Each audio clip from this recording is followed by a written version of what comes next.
Hello guys, welcome to my YouTube channel Janu resin arts. నేను చేసిన key chains ఎలా తయారు చేశానో మీకు ఈరోజు ఈ వీడియోలో చూపించబోతున్నాను. కీ చైన్స్ మేకింగ్కి ఇక్కడ నేను తీసుకున్న items resin, hardener, rose petals, gold flakes, silver flakes and alphabet mould. ఇక్కడ నేను యూజ్ చేసింది పికోరా crystal clear resin and hardener. ఈ రెజిన్ హార్డ్నర్ అనేది 2:1 రేషియో మనం తీసుకోవాలి. ఈ రెజిన్ బాటిల్ క్యాప్స్ అయితే చాలా హార్డ్గా ఉన్నాయండి. వీటిని తీయడానికి నేనైతే ఒక 5 minutes కష్టపడ్డాను. తర్వాత నాకు సీజర్స్ యూజ్ చేస్తే బెటర్ అనిపించి సీజర్తో యూజ్ చేశాను. ఈజీగా వచ్చింది. చూడండి, బాటిల్స్ క్యాప్స్ తీయడానికి మనకి సీజర్స్ అయితే బెస్ట్ ఆప్షన్ అండి. ఈజీగా రిమూవ్ అవుతుంది క్యాప్ మనకి. ఇది రెజిన్ అండి. రెజిన్ థిక్నెస్ అనేది ఎక్కువగా ఉంటుంది. ఇక్కడ మనం different types of measuring cups కూడా ఉంటాయి. ఇక్కడ నేనైతే నార్మల్ కప్ యూజ్ చేశాను. ఈ నార్మల్ కప్తో 2 cups ఆఫ్ రెజిన్ తీసుకున్నాను అండ్ 1 cup ఆఫ్ హార్డ్నర్ తీసుకొని ఒక ప్లాస్టిక్ గ్లాస్లో వేసుకున్నాను. ఈ లిక్విడ్ని 6 to 8 minutes మెల్లగా మిక్స్ చేసుకోవాలి. బబుల్స్ ఫామ్ అవ్వకుండా దీన్ని ఎంతో స్లోగా మిక్స్ చేసుకుంటే అంత క్లియర్గా మనకి రిజల్ట్ అయితే ఉంటుంది. చూడండి, మీరే చూస్తున్నారుగా థిక్నెస్ నుంచి ఎంత క్రిస్టల్ క్లియర్గా మారింది. చూస్తున్నారు కదా ఎంత క్లియర్గా అయిందో ఈ లిక్విడ్ అనేది. సో మనం ఆల్ఫాబెట్ మౌల్డ్లో ఈ లిక్విడ్ని పోసుకునే ముందు మనం ఆల్ఫాబెట్ మౌల్డ్ని ఒక చిన్న ప్లాస్టర్తో వీలైనంత త్వరగా మనం క్లీన్ చేసుకోవచ్చు. ఏదైనా డస్ట్ పార్టికల్స్ ఉంటే పోతాయి.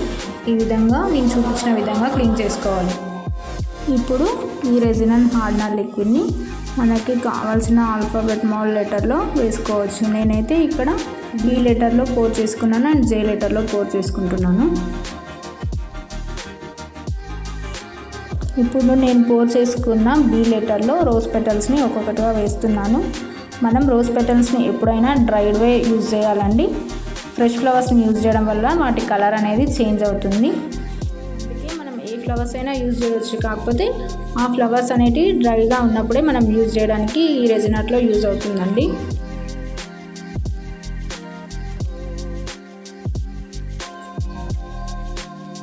ఇప్పుడు నేను రెజిన్లో సిల్వర్ ఫ్లేక్స్ యూజ్ చేస్తున్నాను.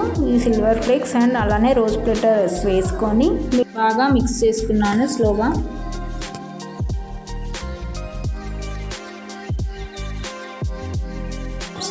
మిక్స్ చేసుకున్నాను. ఈ విధంగా మిక్స్ చేసుకున్న ఈ రెజిన్ని మనం బి లెటర్లో వేస్తున్నాను. నేను ఇక్కడైతే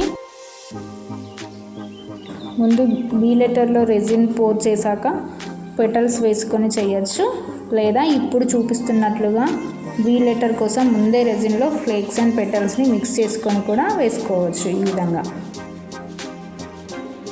అలాగే ఎల్ లెటర్లో కూడా నేను ఈ విధంగా రోజ్ పెటల్స్ అండ్ సిల్వర్ ఫ్లేక్స్ని యూజ్ చేసుకొని పోర్ చేసుకున్నాను. And gold and silver flakes కూడా 2 యూజ్ చేశాను ఎల్ లెటర్లో. సో చూస్తున్నారు కదా ఈ విధంగా ఎంత చక్కగా వచ్చాయో నేను తయారు చేసిన కీ చైన్స్. వీటిని అన్మోల్డ్ చేయడానికి మినిమం 18 to 20 hours పడుతుంది. ఈ రిజల్ట్స్ని షార్ట్స్ రూపంలో మీకు అప్లోడ్ చేస్తాను. మీకు ఈ వీడియో కనుక నచ్చితే అండ్ ఇన్ఫర్మేటివ్గా అనిపిస్తే లైక్, షేర్ అండ్ సబ్స్క్రైబ్ చేసుకోండి. నోటిఫికేషన్ బెల్ని ఆన్ పెట్టుకోండి. Thanks for watching.